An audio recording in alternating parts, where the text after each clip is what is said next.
ते पाहायचं असलं तर ह्या डोळ्यांनी तो दिसत नाही, ह्या डोळ्यांनी विकार दिसतात.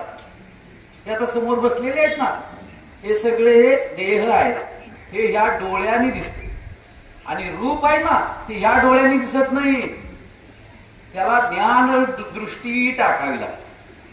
पहिल्यांदा पाहिलं, मडकं दिसलं, आणि मग ती दृष्टी मागे घेतली.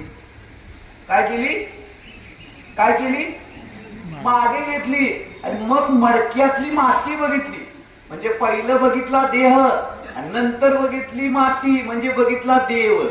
तसं पहिला बघायचा देह आणि नंतर ज्ञानदेव म्हणतात देह नव्हे हे कळे, देह नव्हे हे सरे, उरला उरे विठ्ठल. विठ्ठल. मग देह नव्हे ही पहिली दृष्टी, देह पहिली दृष्टी आणि देह नव्हे ही दुसरी दृष्टी. मग देह नव्हे तर काय? तर काया ही पंढरी आणि आत्मा. मग पंढरी बघायची का पांडुरंग बघायचा? पंढरीला जाऊन पांडुरंग बघायचा. तसं या पंढरीला जाऊन काय बघायचं? महाद्वारात उभं राहून काय बघायचं? महाद्वारात उभं राहून कशाचं दर्शन घ्यायचं? गरुडाला खांबाला मिठी मारून कशाचं दर्शन घ्यायचं? पांडुरंगाचं दर्शन घ्यायचं.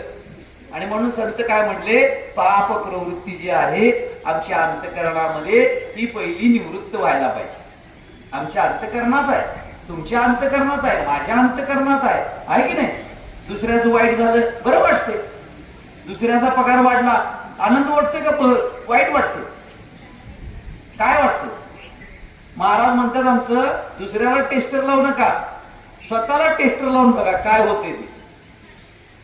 दुसऱ्याला लॉटरी लागली तर आपल्या अंतकरणात काय होते ते बघायला लागतं.